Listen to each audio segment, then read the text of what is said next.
নমস্কাৰ মই বৃষ্টি আজি আপোনালোকৰ মাজলৈ ইজি সিম্পল পোলাও ৰেচিপি এটি লৈ আহিছো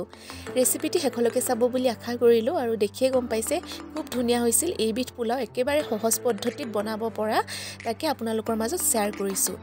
একেবাৰে কম বস্তুৰে আৰু দেখিছে নহয় ইমান ধুনিয়া হৈছিল খাবলৈও খুব বেছি ভাল হৈছিল একেবাৰে কম বস্তুৰে বনাইছো এইবিধ পোলাও তাকে মই বনোৱা নাই বাৰু মোৰ ভন্টিয়ে বনাইছে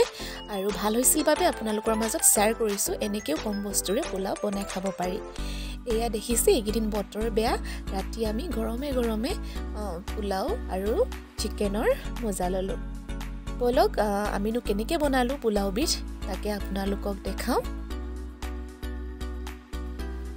এয়া চাও পোলাও বনাবলৈ বাসমতি চাউল লৈছো জানিয়ে সকলোৱে এয়া গ্লাসটো দেখিছে 2 গিলাস লৈছো আৰু আধা লৈছো মুঠতে 2.5 গ্লাস চাউল লৈছো আৰু চাউলখিনি ভালকৈ ধুইয়া 15 মিনিটৰ কাৰণে পানীটো যাবলৈ থৈ দিছো আৰু কি বস্তু দিছো দেখিছে এইগিটাটো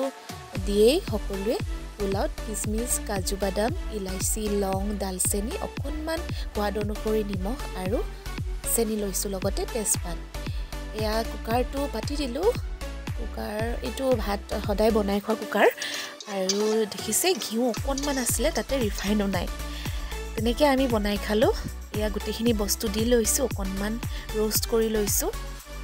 আৰু ইয়াতে চেনিখিনি দি চাউলখিনিও 1-2-3 মিনিট মান এনেকৈ অকনমান ভাজি ললো তাৰ পিছত চাউলৰ পৰিমাণ যিমান আছিল হিমান পৰিমাণৰ পানী দি ঢাকন মাৰি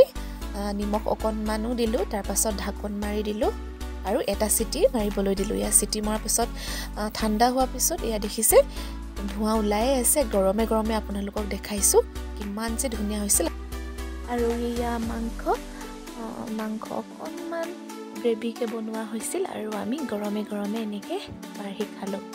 আজিলৈ ভিডিওটি ইমানে চাই যদি ভাল পালে লাইক কমেন্ট শেয়াৰ কৰিব আৰু প্লিজ মোৰ নতুন চেনেলটো সাবস্ক্ৰাইব কৰি দিব আৰু কাষতে থকা বেল আইকনটো টিপি অল কৰি দিব